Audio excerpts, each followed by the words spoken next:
Hi everyone, my name is Jennifer Smith and I'm a registered dietitian and certified diabetes educator, and I am the Director of Lifestyle and Nutrition working with Integrated Diabetes Services. And I also have type 1 diabetes and use an insulin pump. And kind of all of these worlds have shown me the immense benefit of precise carb counting, especially when we use today's very smart pumps. If we can give them all of the very specific information that's necessary for precise calculations that the pumps give to us, then we can get that much better dosing of the insulin for all of the meals and snacks that we like to eat.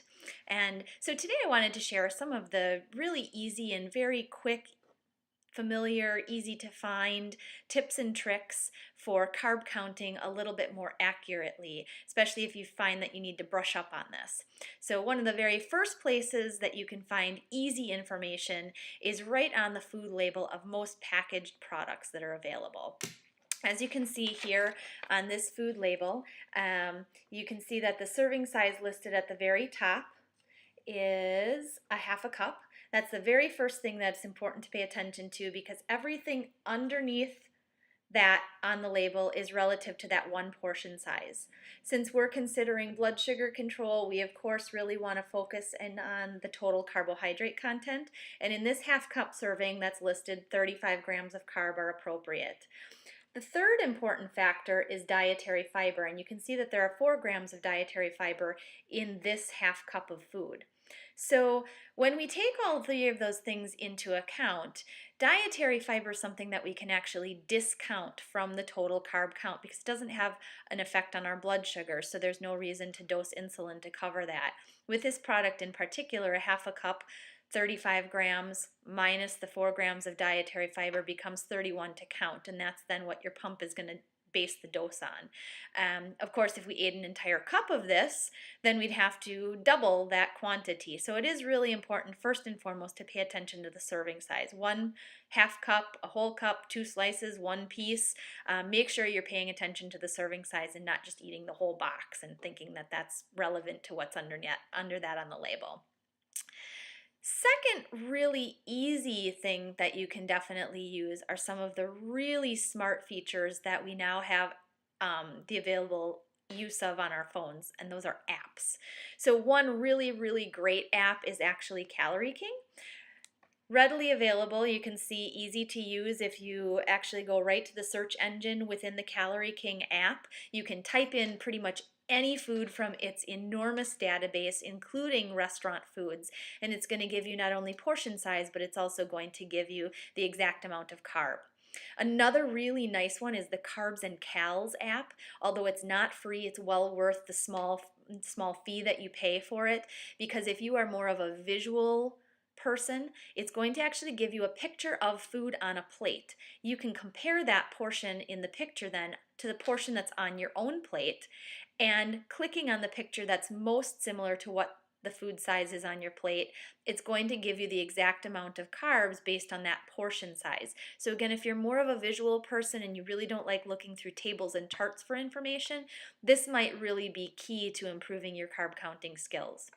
Then of course there are a lot of different books that are available. Calorie King, again, is another one that has a hard copy book that's available. There's a really wonderful one. It's The Ultimate Guide to Accurate Carb Counting, which is done by Gary Shiner.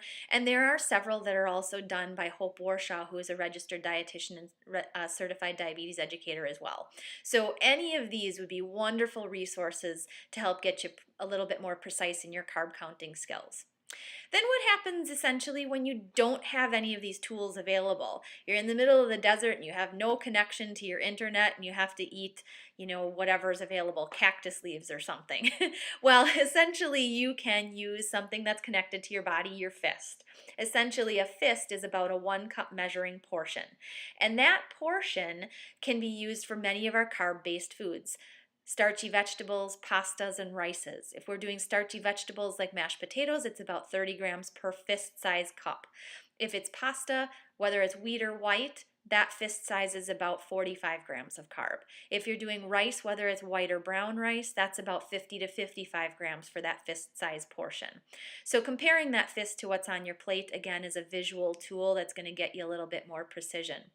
Then, of course, you can also use tools like common items, like a tennis ball.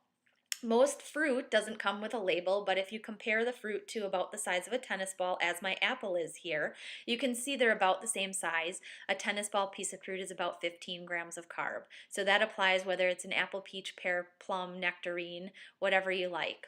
Larger pieces of fruit, you can base it on what's underneath one hand. So as you can see my banana here, I have two hands around it. Most store-bought bananas are going to be about 30 grams of carb, 15 grams under each hand.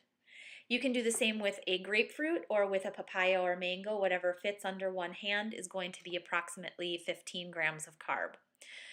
Then you can move on to a little bit more precise counting, and that uses tools. A tool that I find most beneficial, especially when I'm cooking and preparing in my own kitchen, is the Eat Smart Nutrition Scale. This catalog actually has about 1,000 foods, each with a code value. You then place your food on the Food Smart scale, and you put the code number in, and right on the face of this scale it gives you the exact amount of carbs as well as the dietary fiber. So I find it very beneficial, again, especially for an apple. This is code number 2. I put it on the scale. This apple actually ends up being 18 grams of carb but 3 grams of dietary fiber. So that gets us to that 15, which was again about the size of a tennis ball. So all of these tips and tricks can be really beneficial in offering precision that can make your pumping experience a little bit more beneficial. I hope that you've gotten some good information today, and if you do have extra questions or anything, please feel free to reach out, contact me through Integrated Diabetes Services, and you can find us online at integrateddiabetes.com. I look forward to hearing from you, and happy carb counting!